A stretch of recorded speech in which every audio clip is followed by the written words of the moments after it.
The wildebeest are the stars of the spectacular migrations as they follow the rains to lush grasslands. This is the greatest concentration of game in all Africa.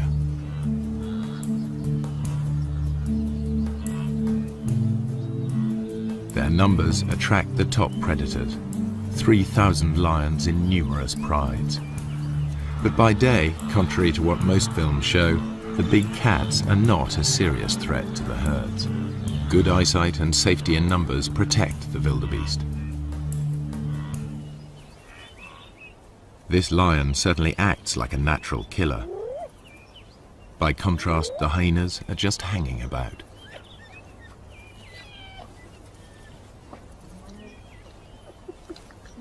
In fact, he didn't make the kill. He stole it from more skillful hunters. The blood on their faces proves just who did make the kill. All too often, hyenas are portrayed as light-fingered latecomers. Yet, while the hyenas were feeding, the Prince of Thieves appeared. This is the bit most wildlife films leave out. Lions pinch the hyena's prey. Far from scavenging for a living, 9 times out of 10, hyenas make the kill.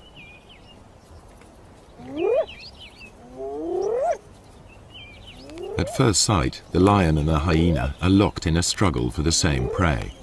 How can the hyenas make a living here at all? Until now, the only images come from filming by day. But lions and hyenas hunt most of their food in the dark. The balance of power is about to shift for everyone here.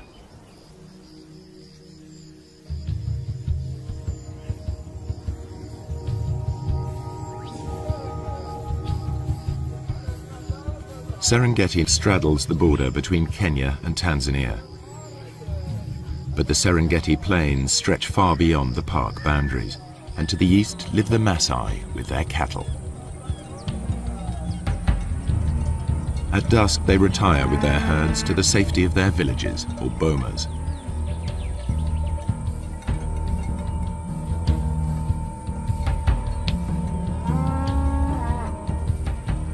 A wall of thorns keeps thieves and attackers away from their cattle and huts. The Maasai rarely venture out at night, except in force.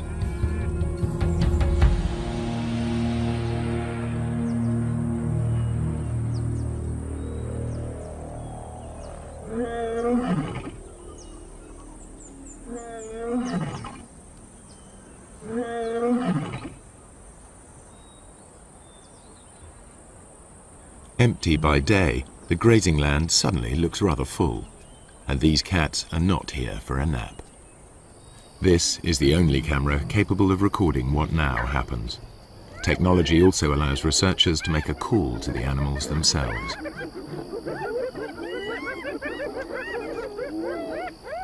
Tom Maddox is counting predators in the Serengeti. He too thought the Maasai land was empty of lions and hyenas, as they're never seen by day. But Tom soon got a shock. Now he prefers to make his observations from the safety of his Land Rover.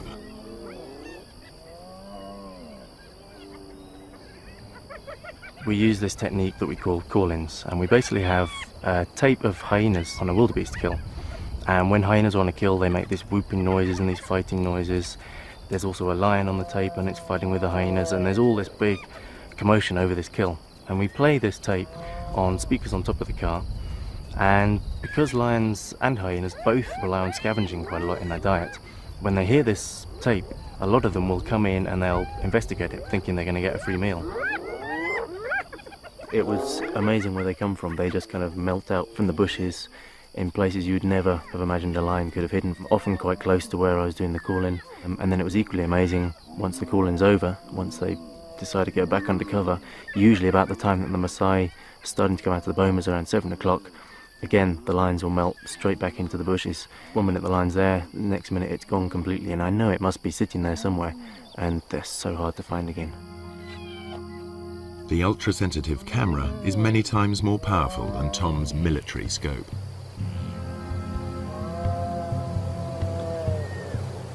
Inside the Serengeti you can drive around and you can see hyenas and lions. They're very obvious throughout the day. Outside the national park that doesn't happen. You can drive around for days and days and not see any. The fact that there are any lions at all on the Maasai's land is surprising. So far I'm finding an extremely high number of lions outside the park. In fact, it's comparable to certain areas within the park. So lions are actually doing extremely well in an area where people are living and working and grazing their cattle, which to me was extremely surprising. Hyenas are also extremely common. Compared to inside the park, there were fewer, but there are still a sizable number thriving outside the park, and you will actually see them when you drive around in the evening. The hyenas are usually pretty visible. No wonder the Maasai report meeting wild animals frequently, even by day. Another worker on the night shift is Paula White. She's interested in studying hyenas in this different world, to learn how they and the lions carve up each other's catches. And like her quarry, she follows her ears. I'm going out to see if I can find some hyena kills. Take a look at how many clan members are on the kills and whether or not there's any clashes going on. I'll also be looking for lion-hyena interactions because I'm really interested in how the two species interact down here with all the game present, whether or not they're still more likely to steal each other's kills or whether they're more likely to go after a new animal of their own. So what I'd be doing is driving the roads looking for action, and then I'd stop once in a while and listen for sounds of kills, listen for any animals whooping. Sounds travel much further in the cool night air. On a still night, hyenas can hear whooping over 10 kilometers away.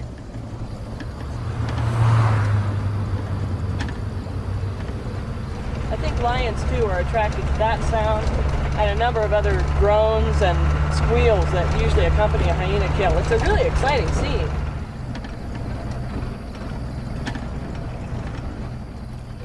There's a hyena running in front of me on the road right now.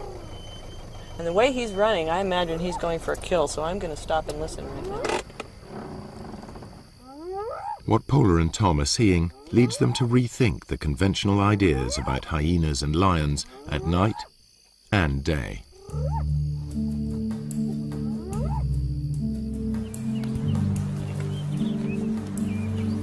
The Serengeti's two top predators both hunt zebra, wildebeest and gazelle. It's a mystery how they survive when they appear to compete for the same prey. Usually in nature, two competitors can't share the same food supply. There simply isn't enough for them both. Yet they both thrive, and although lions and hyenas share the same diet, the two animals are very different. The one thing they have in common is that their societies revolve around the females. Among cats, lions are unique in the way they live together. Most cats are solitary. Lions form small groups, prides. At the heart of each pride are relations, sisters, cousins and aunts. Strange lionesses and their cubs will be attacked.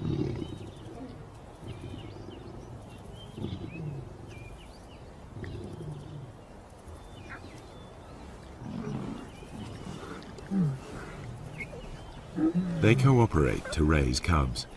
Lionesses will even suckle cubs of other pride members.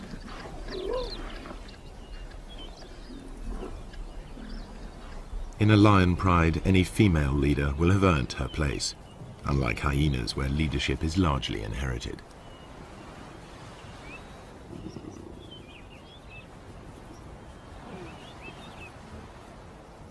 At times the males are absent, at others they hang out with the females.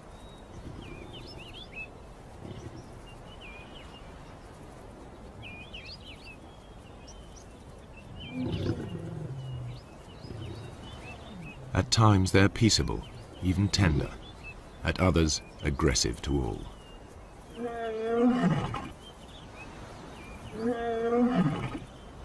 In spite of their smaller size, lionesses not only retaliate, they may even pick fights with the males.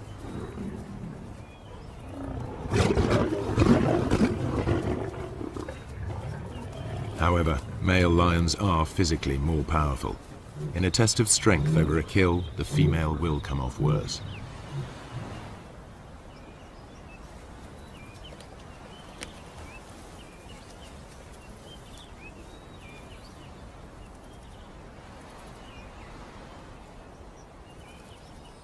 Spotted hyenas live in large clans, averaging 50 or more members. But the whole clan is not always together. Individuals and small hunting groups spread out over the plains in a living net.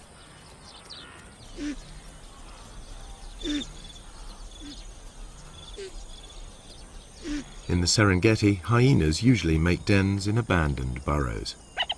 Here the cubs are easily hidden from lions and other predators. Litters are small, only 1 or 2.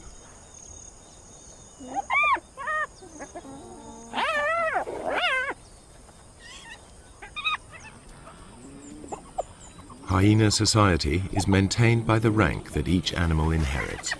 If mum is high-ranking, they'll be high-ranking too, provided they've inherited her strength as well. Females may fight females, but males hardly ever fight amongst themselves, and certainly wouldn't dare attack a female. Clan life is ruled by the females, who are almost a quarter bigger than the males.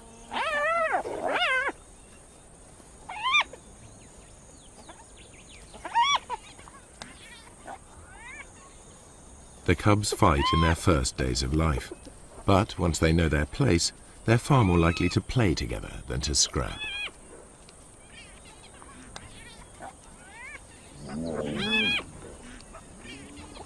The males can behave as best friends, even if they're members of different clans. Hyena's behavior is highly complex.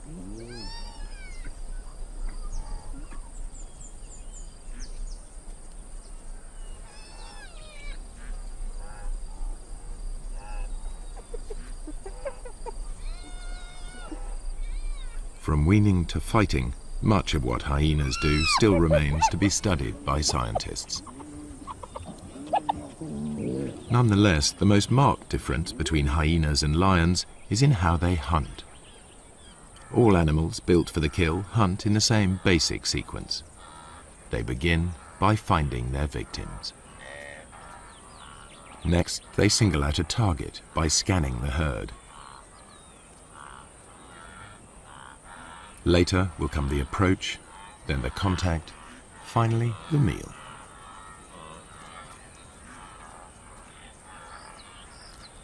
How they hunt differs sharply between hyena and lion. The hyenas get as close as 20 meters in full view of their prey, before the herd wheels and flees. The hyenas will try to scatter the wildebeest before singling one out. The Maasai call the hyenas doctors because they can recognize the sick and the weak.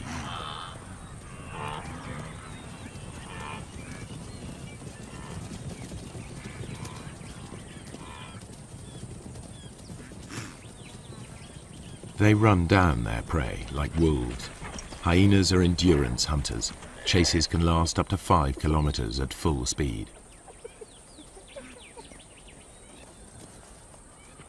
Lions can't sustain this. They are sprinters.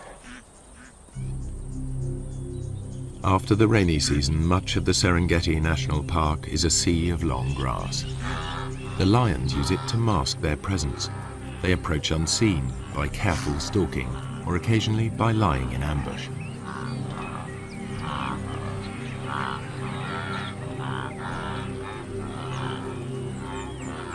Outside the park, where the Maasai graze their cattle, the grass is shorter.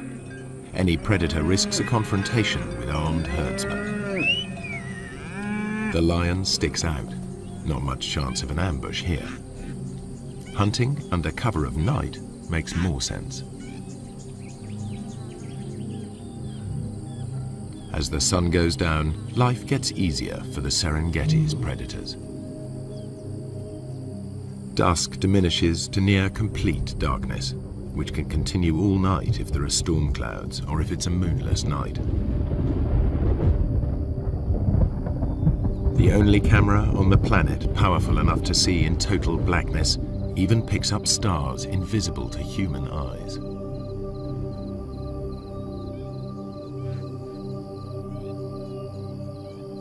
Suddenly, the landscape is illuminated as if by searchlight. Even so, humans can still only just pick out shapes. But to the grazing animals, it's as clear as day.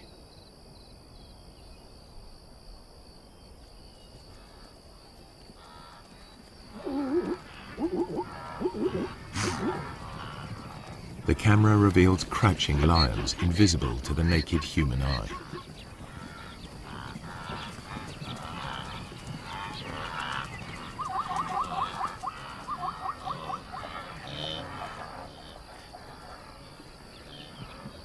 A night ambush could prove more successful. These two lionesses have detected a herd of wildebeest crossing a track.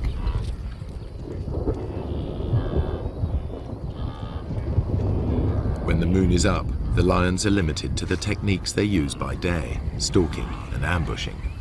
But it won't always be so light.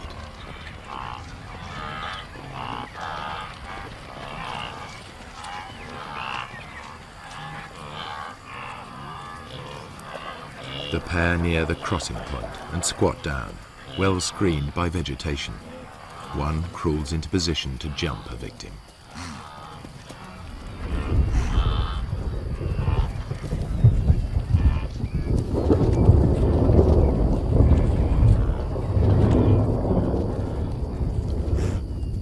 A quick dash and it's soon over.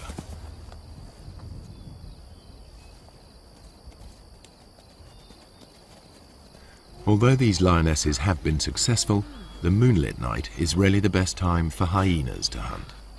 The cool of the night air allows them to keep on running, something the easily tired lions cannot do.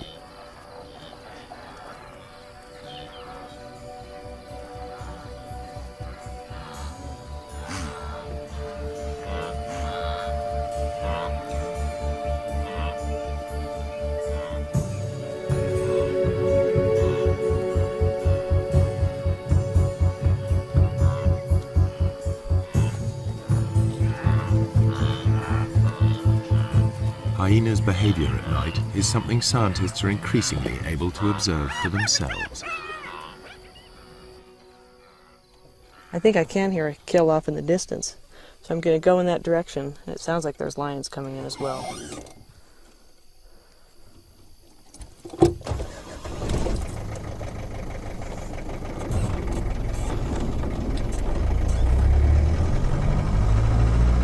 Paula White's night vision goggles work because they and the camera see in the special infrared headlights of her Land Rover. I think the ability to use this sort of invisible light to observe animals, nocturnal animals, in their natural environment is really quite a breakthrough for research. Certainly I didn't begin to see the full range of hyena behaviors until I started coming out at night and using this sort of special equipment. It was very frustrating to me otherwise, because as dusk was falling and my own ability to observe them was, ending, I knew that the hyenas were just beginning to wake up and just beginning to, start their day, as it were, but I was left out of it. So now, as I'm able to follow them and observe them, I'm seeing things that I've never been able to see before. Now Paula can see in the dark, but it's her hearing that guides her. You often hear hyenas whooping at night, and that can mean any number of things. They're advertising their own location, they're trying to find other clan members. But the one sound that you really associate with a kill is a giggle. And actually that's where the term laughing hyena came from. But that's the sound that I really associate with kills. And it's a thing that other hyenas and lions hone in on as well. So really, driving around like this at night, using this enhanced vision and listening for kills, I'm behaving very much like a hyena. And there's one right now. I can see it going through the grassland.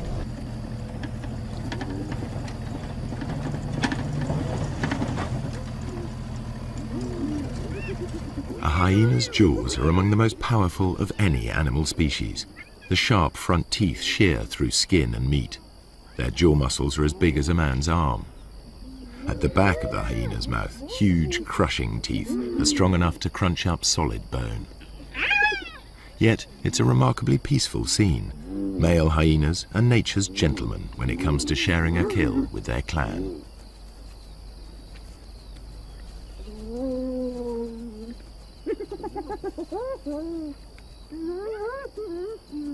Although the hyenas gulp down their meal, lions arrive in time to take the food from their mouths.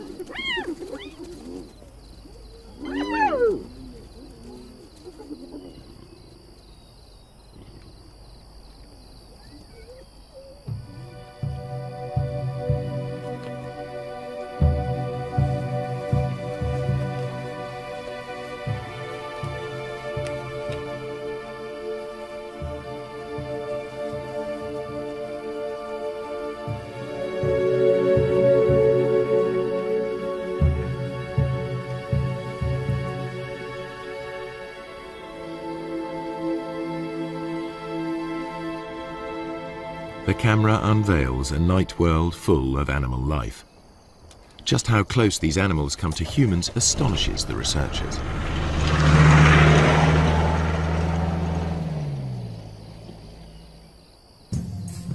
I found a cheetah quite late in the evening. Sometimes the male cheetahs will stay active quite a long time into the night, and so I was following him. It went past dark. It was about 7:30, 8 o'clock in the evening, and he was walking straight up the road, straight towards a Maasai village. And I thought this was going to be fantastic. I was going to see how close cheetahs would get to Maasai villages, and suddenly he went leaping off the road. Onto the road stepped 4 lions. I then carried on following them instead, and they went almost within sight of the village. The village was just over the next hill. Lions will even break into Maasai villages in an attempt to reach the cattle inside. The Maasai mount a defense, but it's dangerous. The balance of power has switched. The nocturnal hunters are in their element.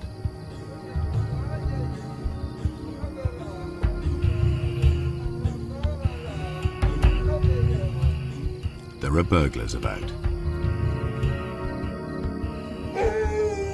The guard dog is aware of the hyena, but the Maasai will register its shape only dimly.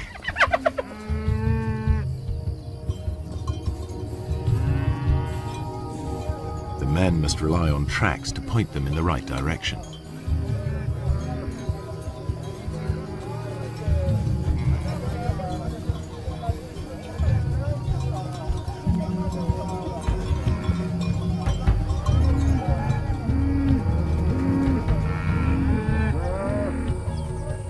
During the attack, a cow was killed and dragged off. The following morning, the Maasai inspect the corpse. They can easily identify the cause of death. Wringing the neck are distinctive punctures, the suffocating bite of a lion.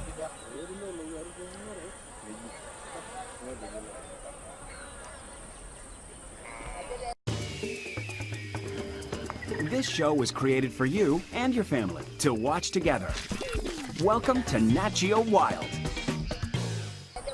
The culprit also mauled a warrior. The wounds could quickly become infected. The tribal doctor cleans the site thoroughly, without anesthetic. The Maasai prize suffering without complaint above all.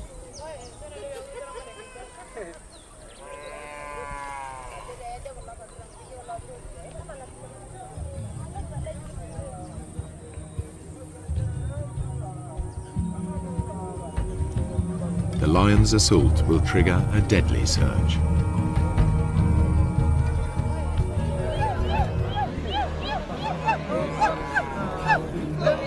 Maasai warriors respond to the alarm. The young unmarried men gather. This is what they've been training for years.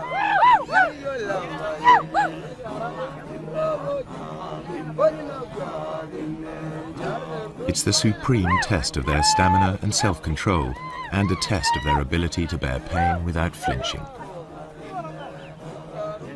This is what they've been waiting for just such a chase. Success will give them a passport to adulthood, the chance to find a good wife. Failure will mark them for the rest of their lives.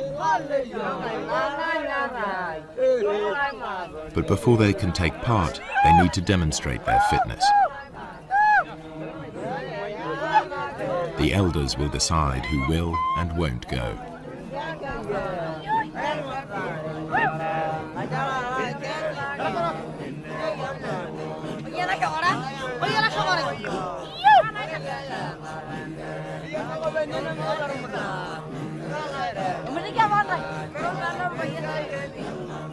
The warrior group arrives at the settlement where the cow is taken. Each warrior wields a long-bladed spear. They are also armed with short double-edged swords and lethal clubs. They're all experts in the use of these weapons, against animals as well as people. In many areas, the warriors are now outlaws, but in this part of the Serengeti, their ceremonies are tolerated. Lion hunting by the Maasai is illegal, but these warriors are so far from the towns, they are generally allowed to continue. A day of ritual begins with chanting and dancing to hypnotic rhythms. Warriors demonstrate their strength and agility by leaping.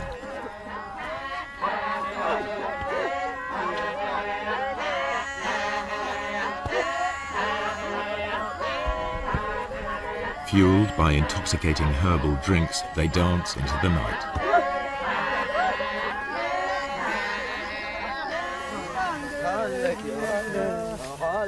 More warriors arrive from further afield, eager to be selected.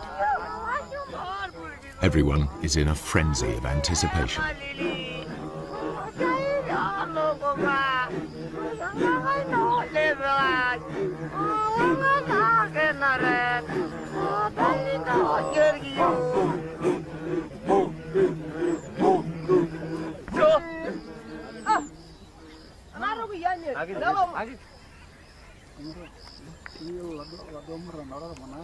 Ole Lembikas, a village elder, addresses the warriors.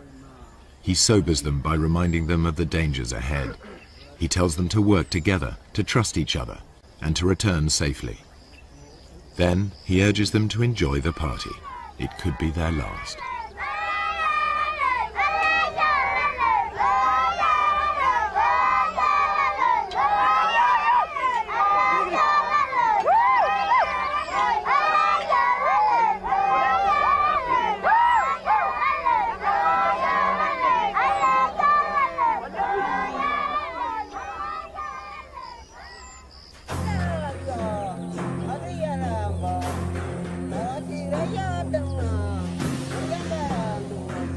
In the morning, two hunts unfold far apart. A lone lioness spies out a waterhole. Animal or human, hunters face mortal danger in the coming hours.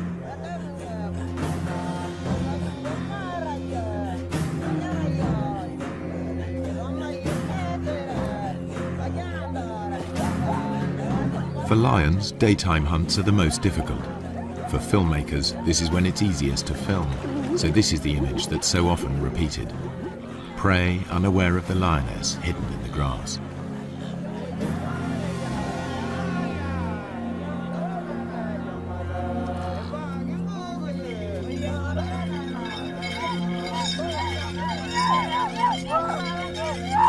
The hunters head for the place where a lioness was seen recently. The one they believe killed the cow.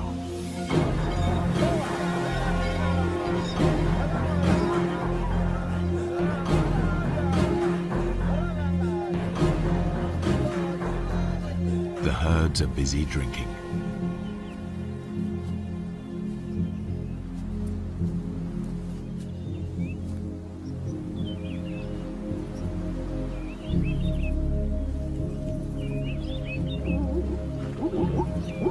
Zebras have keen sight.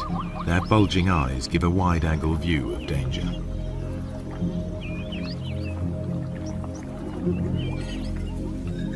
Lions hate and fear Maasai. The bells around the warriors' ankles make it clear to any lions they're coming. The lions on Maasai land will always hide in deep cover. The warriors must flush the beast out into the open. Then they have a chance to tire it out before they come in with their spears. The lioness edges closer.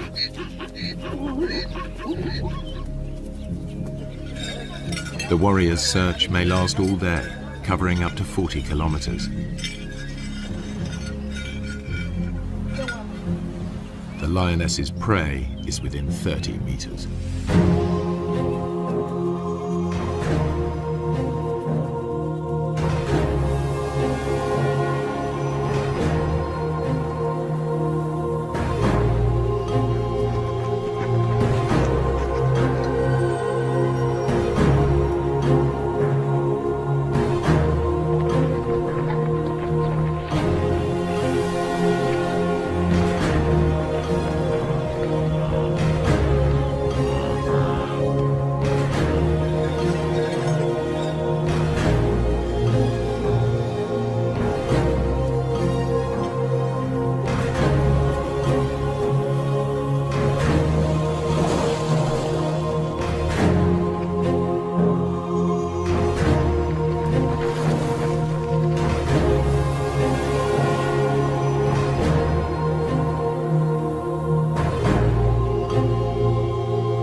They think it's all over. The warriors head back empty-handed. The lioness returns to collect the cub she left earlier.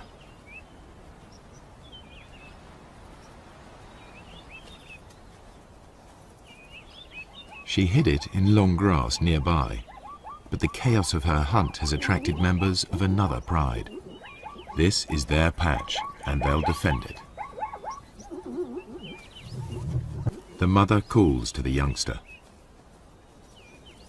Two other lionesses reach the cub first. They won't tolerate another female's offspring. They'll eliminate it.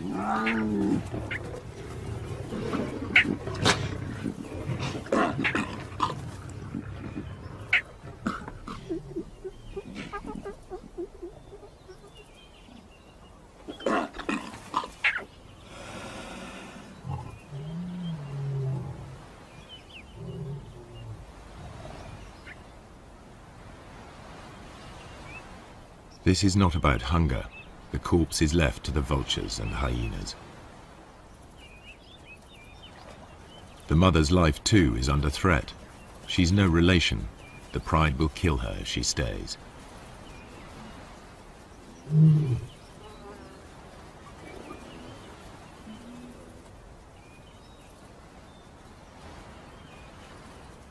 Outnumbered, without a territory of her own, she heads yet further away from the park. When lions roam, they are at risk, and so are their pursuers. What you're about to see has never been shown before. A tourist's camera videos the end of a hunt. A lion is cornered. There seems no way out.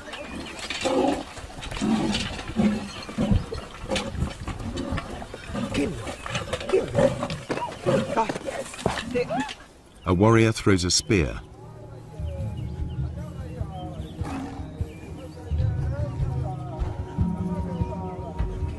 The tables are truly turned. Teeth and claws strike home. The wounded warrior continues, believing the lioness chose him as the weakest. To overcome his shame, he needs to finish her off. But even warrior pride cannot prevent the injured man collapsing into shock.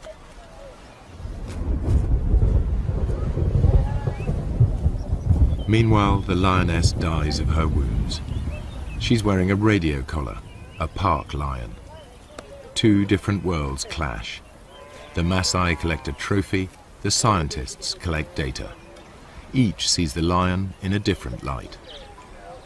It's not a romantic, we like to live with wildlife kind of situation, but they never do something to the extent that if a lion is being a problem, they don't go out and try and kill every single lion that they can find in the entire area.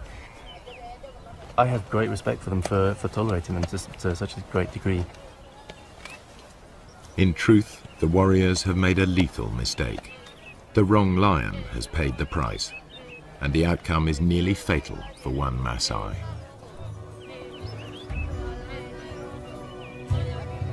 Were he to die on the spot, they would give him a warrior's rights and leave his bones to the night and the hyenas.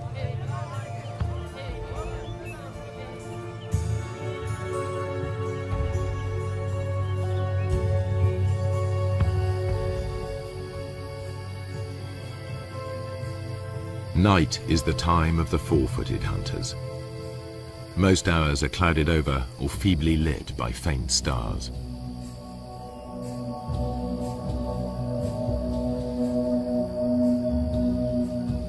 On moonless nights, the Maasai only leave the safety of their bomas in groups. But there is no safety in numbers now for the grazers of the plains.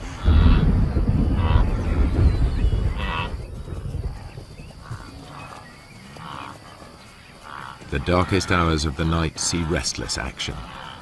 Animal hunters are about in numbers never seen during the day. Spooked, the herds of wildebeest, zebra and gazelle burst into panicky runs. They fear lions and hyenas are nearby, but only the camera can see them.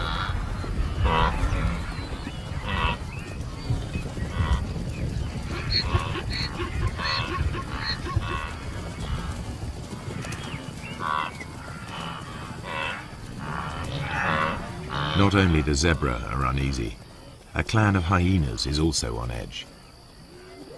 They've made a kill in another clan's territory. It isn't long before one of the owners claims his rights.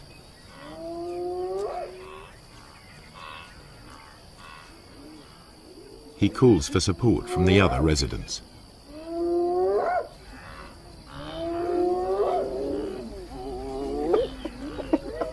His clan bustles in to drive the invaders away. They bolt the meat while they can. Other threats may arrive to challenge them in turn. They remain watchful. This is truly fast food. The invaders will be back to recapture their meat. You can see this clearly in infrared light. But how do the animals see in these conditions? Like all the animals here, their eyes appear to glow. A mirror-like membrane doubles the available light. Then their brains enhance the images, filling in the gaps to see detail more clearly. The newcomers soon return in force. The prize seesaws between them until it's all gone. But with so little light, even their superb night vision is challenged. This is as close as you can get to seeing through their eyes. It gives an idea of how they can operate in this dark world.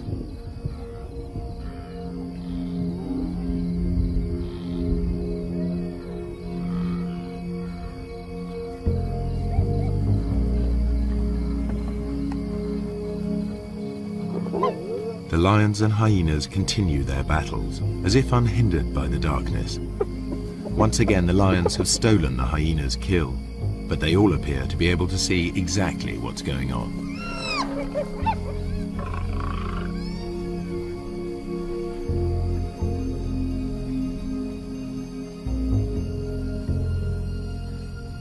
And when the lions go hunting, they do so just as they are. They wander off in the general direction of the sound of herds of animals.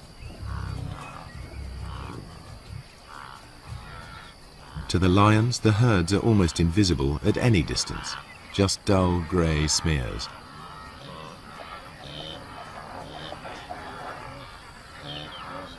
But they can locate the grazers easily by sound and smell.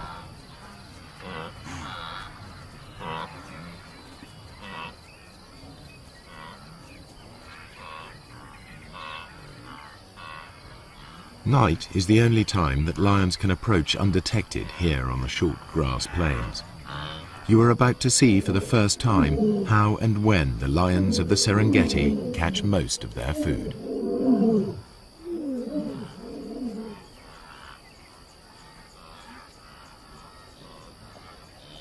A Tommy dips his head to see whether or not he can see danger silhouetted against the sky.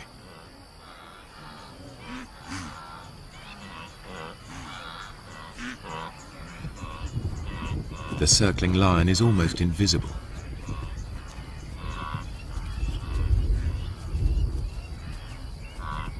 Bathed in infrared light, it stands out.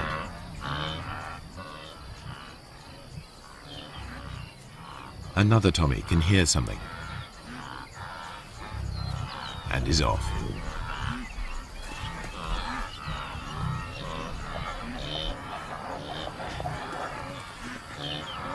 The lion's game plan is always the same. Get close to the herds, then spread out. They don't need to make any effort to hide themselves. Only their footfalls give them away. And because they're unseen, lions are no longer at a disadvantage as they approach their quarry.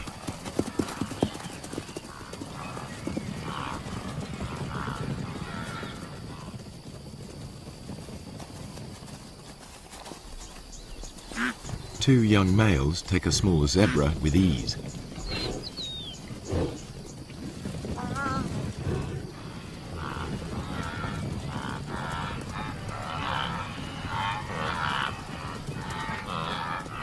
A lioness gives chase. A high kick lets her quarry escape.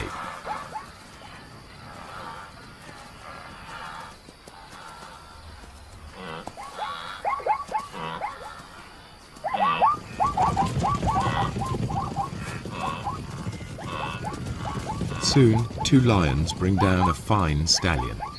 Saber-sharp teeth and meat-hook claws bury themselves into 300 kilos of struggle.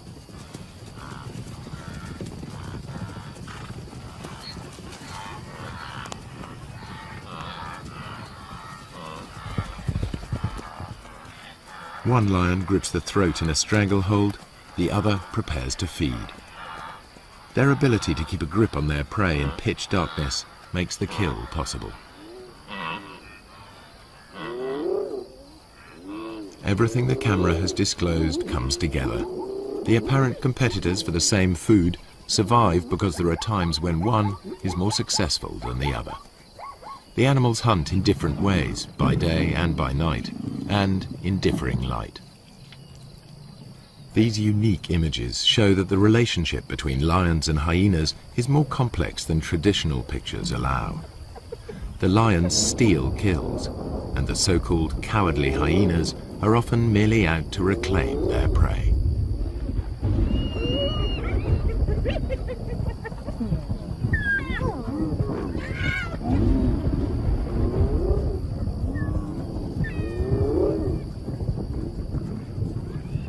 Don't say you've never seen a brave hyena. A thieving male lion is forced to take them on. The hyenas persist even though a single blow could be fatal. This frequent nighttime behavior has never been recorded before.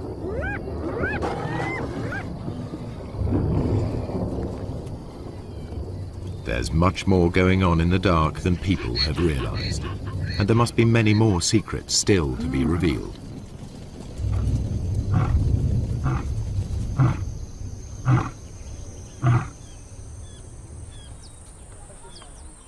At dawn, the Maasai dismantled the thorns barricading the entries to their bomas. no lions or hyenas are to be seen outside. The killing fields of the night are transformed into places where cattle may safely graze.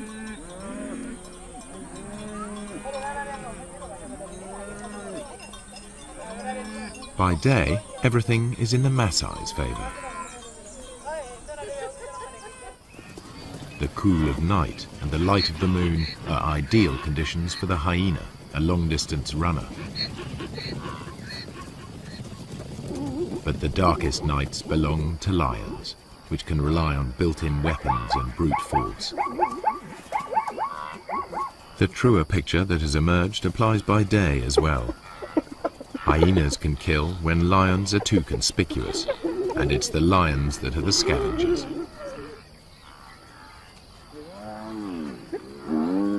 In the end, they don't so much compete as coexist, hunting in different ways and at different times.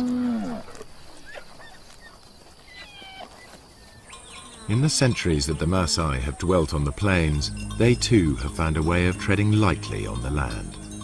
Now, droughts and overpopulation bring challenges to their old ways.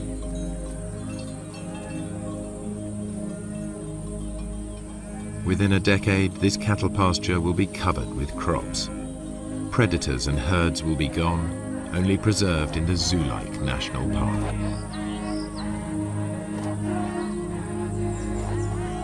The warriors will step back into history, their culture bartered for bit parts in conservation and tourism. If the Maasai have a vital lesson to teach, it is that lions give meaning and purpose to their lives, worthy adversaries for warriors.